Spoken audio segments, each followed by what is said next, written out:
Hello student, good morning. मैं हूं के सिंह राणा, आप लोगों का प्यारा सा मैथमेटिक्स टीचर, और आप लोगों का स्वागत करता हूं आपके अपने ही YouTube channel aiming high Hindi पर। स्टूडेंट, आज से आप लोगों के मैथमेटिक्स सब्जेक्ट का एमसीक्यू सीरीज लाऊंगा जो 12th बोर्ड एग्जाम की दृष्टि से और आप लोगों को रिवीजन की दृष्टि से बहुत ही महत्वपूर्ण होगा, क्योंकि आप लोगों के एग्जाम में ज़्यादा समय नहीं है। यस, इस सीरीज का पार्ट 1 है, प्रतिलोम त्रिकोणमितीय फलन एक्सरसाइज का पार्ट 1 है। आप लोगों के लिए इस चैनल पर दिन में 1 से 2 वीडियो रोज आएगा मैथमेटिक्स का।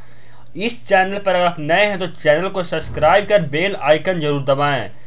हम लोग क्वेश्चन देखना शुरू करते हैं, लेकिन क्वेश्चन शुरू करने से पहले आप लोगों को कुछ प्रतिलोम त्रिकोणमितीय फलन एक्सरसाइज का कुछ इम्पोर्टेंट फार्मूला बता देते हैं जो आप लोगों को क्वेश्चन बनाने में बहुत ही सहायता देगा। तो आप लोगों को स्क्रीन पे पूरे 12 फार्मूला स्क्रीन पे अभी दिख रहा है, और 3 फार्मूला और है, उससे मैं अभी दिखा देता हूँ। अगर आपको ये फार्मूला है तो एक बार जल्दी से देख लीजिए, नहीं तो एक बार वीडियो पॉज कर ध्यान से देखकर याद कर लीजिए, क्योंकि अगर आप लोगों को प्रतिलोम त्रिकोणमितीय फलन एक्सरसाइज में फार्मूला नहीं पता होगा तो आप लोगों को क्वेश्चन बनाने में बहुत मुश्किल सामना करना होगा। इसलिए आप जल्दी से एक बार इस फार्मूला को वीडियो पॉज कर देख लीजिए।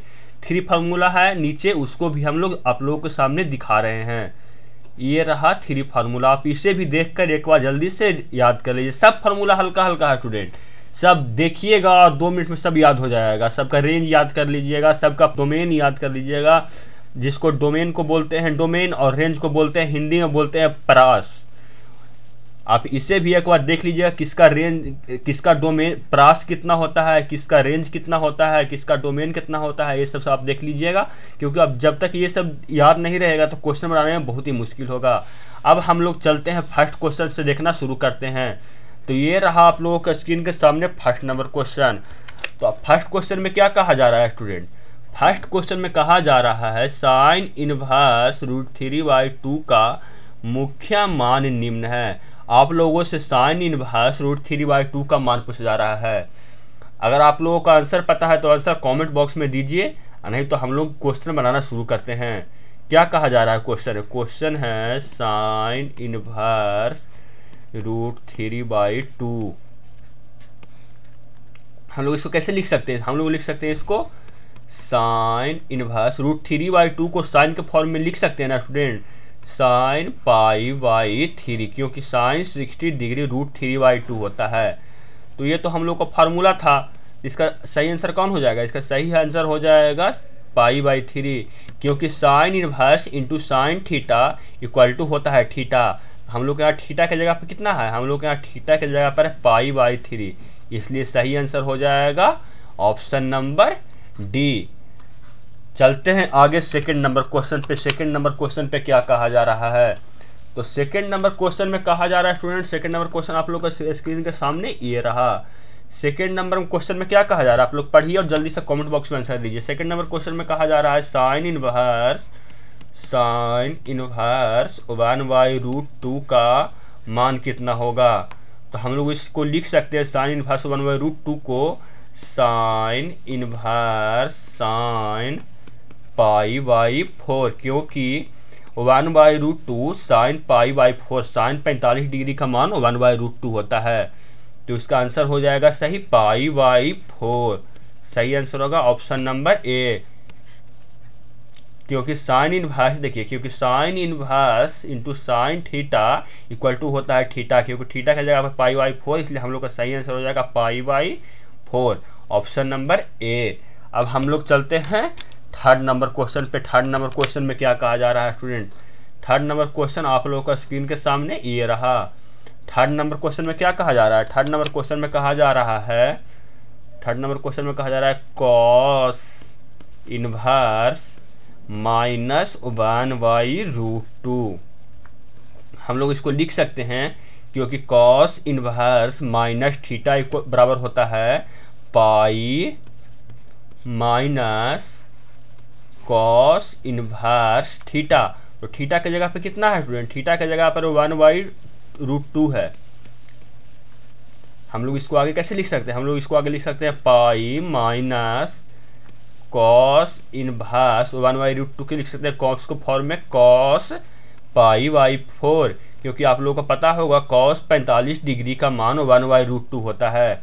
तो आगे लिखने पे इससे हो जाएगा पाई माइनस पाई/4, क्योंकि आप लोगों को सारा फार्मूला बता दिए हैं स्टूडेंट, इसलिए हम जल्दी जल्दी बता रहे हैं, क्योंकि ऐसे वीडियो बहुत लंबा हो जाएगा बनाने में। Cos inverse cos theta equal to होता है कितना, थीटा। तो यहाँ पे पाई तो पहले से ही था, और कॉस इनवर्स कॉस पाई/4 है, तो थीटा की जगह पर कितना है, थीटा की जगह पर पाई/4, इसलिए पाई/4। अब इसका हम एलसीएम ले लेंगे, 4 हो जाएगा एलसीएम, और ये हो जाएगा ऊपर हो जाएगा 4 पाई माइनस पाई बराबर हो जाएगा 3 पाई/4। तो इसका सही आंसर कौन हो जाएगा, इसका सही आंसर होगा ऑप्शन नंबर ए। अब हम लोग चलते हैं 4 नंबर क्वेश्चन पे। 4 नंबर क्वेश्चन में क्या कहा जा रहा है, तो 4 नंबर क्वेश्चन आप लोग का स्क्रीन के सामने ये रहा। 4 नंबर में आपसे पूछा जा रहा है sign inverse x plus cos inverse x का मान कितना होगा।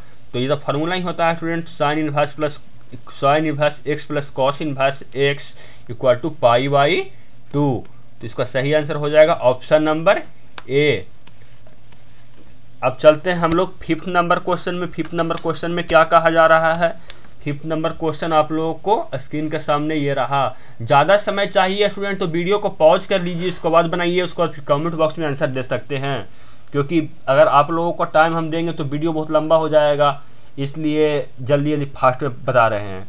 तो अब चलते हैं हम लोग 5 नंबर क्वेश्चन में। 5 नंबर क्वेश्चन में क्या कहा जा रहा है, 5 नंबर में क्वेश्चन में कहा जा रहा है कॉसेक इनवर्स -2 का मान कितना होगा। मुख्य मान निम्न है, मतलब मुख्य मान कॉसेक इनवर्स -2 का मान कितना होगा।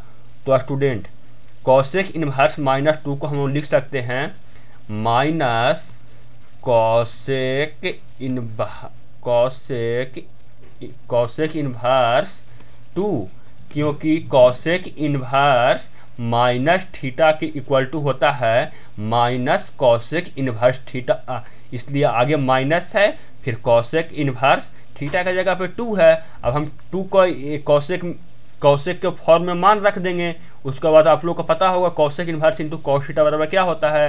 तो हम लोग 2 को लिख सकते हैं ऐसे, आगे इसको लिख सकते हैं सी कॉसेक इनवर्स कॉसेक पाई/6, क्योंकि आप लोगों को पता होगा कॉसेक पाई/6 इक्वल टू होता है 2। तो इसको हम आगे बढ़ा सकते हैं, इस क्वेश्चन को आगे लिख सकते कितना माइनस पाई/6।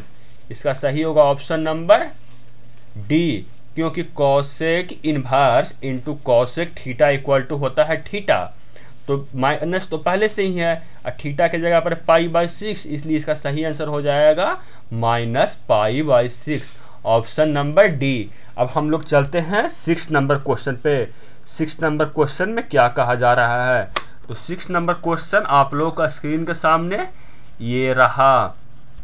6 नंबर क्वेश्चन आप लोग पढ़िए और इसका आंसर सही सही दीजिएगा, क्यों हो सकता है इसका आंसर आप लोग गलत दे दे, क्योंकि इसका परास आप लोग को देखना होगा, क्योंकि कॉस 13 पाई/6 है ना, तो इसका परास होता है 0 से पाई तक, इसका परास रहना चाहिए 0 से पाई तक। इसका अगर परास रहेगा तब भी हम फार्मूला लगा सकते हैं, सिर्फ cos inverse into cos theta equal to theta होता है ना स्टूडेंट।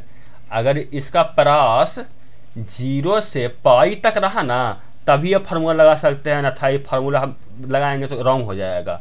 तो यहाँ तो इसमें क्या है, पहले क्वेश्चन लिख लेते हैं। क्वेश्चन लिख लेते हैं, क्या क्वेश्चन है, क्वेश्चन है कॉस इनवर्स इंटू कॉस 13 पाई/6। तो इसका परास कितना है, इसका परास है 2 पाई से ज़्यादा, लेकिन हम लोग को परास ये फार्मूला लगाने के लिए परास कितना चाहिए, हम लोग को ये फार्मूला लगाने के लिए परास चाहिए 0 से पाई के बीच में। 0 से पाई, तो 0 से पाई के बीच में है ही नहीं, ये तो 2 पाई से भी ज़्यादा है। तो इसको हम लोग लिख सकते हैं, इस क्वेश्चन को कैसे लिख सकते हैं, हम इस क्वेश्चन को लिख सकते हैं cos inverse cos 2 pi plus pi by 6, इसको हम लोग ऐसे लिख सकते हैं ना स्टूडेंट, क्योंकि 2 पाई कोई फिर इस यहाँ से 6 एलसीएम लेंगे तो 12 पाई हो जाएगा प्लस पाई, तो 12 pi plus pi by 12 pi by 6 plus pi by 6 बराबर 13 पाई बाई 6 हो जाएगा। इसको हम 13 पाई बाई 6 को ऐसे लिख सकते हैं। तो ये आगे कैसे लिख सकते हैं क्वेश्चन को, इस क्वेश्चन को हम लिख सकते हैं आगे cos inverse cos pi by 6, क्योंकि आप लोगों को पता होगा 2 pi cos 2 pi plus theta, cos 2 pi plus theta equal to होता है थीटा, इसलिए हम लोग इस क्वेश्चन को लिख सकते हैं कॉसेक इनवर्स थीटा लिख सकता है, कॉस 2 पाई प्लस 6 के जगह पर लिख सकते हैं कॉस पाई बाई 6। तो इस क्वेश्चन को आंसर बताएंगे तो कितना हो जाएगा स्टूडेंट, इसका सही आंसर हो जाएगा पाई बाई 6, क्योंकि cos inverse cos theta equal to होता है थीटा। तो आई होप इस क्वेश्चन को आपको समझ में आ गया होगा। अब चलते हैं हम लोग 7 नंबर क्वेश्चन में। 7 नंबर क्वेश्चन में क्या कहा जा रहा है, तो ये रहा आप लोगों को स्क्रीन के सामने 7 नंबर क्वेश्चन। 7 नंबर क्वेश्चन में क्या कहा जा रहा है स्टूडेंट, 7 नंबर क्वेश्चन में आप लोगों से कॉस इनवर्स एक्स का डोमेन पूछा जा रहा है। आप लोगों से पूछा जा रहा है कॉसेक इनवर्स एक्स का मान कितना से कितना तक हो सकता है। तो आप लोगों को पता होगा कि ऊपर वाला फार्मूला में लिखा हुआ था डोमेन इसका होता है कॉस इनवर्स एक्स का डोमेन होता है -1 से 1 तक लाई करता है स्टूडेंट, इसलिए इसका आंसर सही हो जाएगा ऑप्शन नंबर बी। अब हम लोग चलते हैं 8 नंबर क्वेश्चन पे। 8 नंबर क्वेश्चन में क्या कहा जा रहा है, तो आप लोगों को 8 नंबर क्वेश्चन ये रहा स्टूडेंट आप लोगों का स्क्रीन के सामने। 8 नंबर क्वेश्चन में क्या कहा जा रहा है, 8 नंबर क्वेश्चन में कहा जा रहा है सेक इनवर्स एक्स का डोमेन है। आप लोगों से सेक इनवर्स एक्स का डोमेन पूछा जा रहा है। आप लोगों को अगर आंसर पता है तो जल्दी जल्दी आंसर कमेंट बॉक्स में दीजिए। तो इसका सही आंसर कितना हो जाएगा स्टूडेंट, इसका सही आंसर हो जाएगा ऑप्शन नंबर सी, r -1 से लेकर 1 तक इसका सेक इनवर्स एक्स का डोमेन होता है स्टूडेंट। इसका सही आंसर कौन है, इसका सही आंसर हो जाएगा option number C. 9 number question आप लोगों के सामने यह रहा, देखिए जल्दी से स्टूडेंट क्या कहा जा रहा है, आपसे क्या पूछा जा रहा है, आपसे पूछा जा रहा है सेक इनवर्स एक्स का परास है। अभी आप लोगों से पूछा जा रहा था सेक इनवर्स एक्स का डोमेन है कितना है, इस क्वेश्चन में पूछा जा रहा है सेक इनवर्स एक्स का परास कितना है। तो इसका सही आंसर हो जाएगा ऑप्शन नंबर सी। अब हम लोग चलते हैं 10 नंबर क्वेश्चन पे। 10 नंबर क्वेश्चन में क्या कहा जा रहा है स्टूडेंट, 10 नंबर क्वेश्चन आप लोगों का स्क्रीन के सामने ये रहा। इसमें पूछा जा रहा है आपसे कॉस इनवर्स एक्स का परास है। कॉस इनवर्स एक्स का आपसे परास पूछा जा रहा है स्टूडेंट। तो आप लोगों को पता ही होगा कि कॉस इनवर्स एक्स का परास कितना होगा। अगर आप लोगों को पता है जल्दी जल्दी कमेंट बॉक्स में इसका आंसर दीजिए, ऐसे इसका सही आंसर हो जाएगा option number C. I hope student आप लोगों को सारे क्वेश्चन समझ में आए होंगे और आपने कमेंट बॉक्स में सही सारे आंसर दिए होंगे। तो मिलते हैं आपसे अगले वीडियो में, तब तक के लिए जय हिंद जय भारत।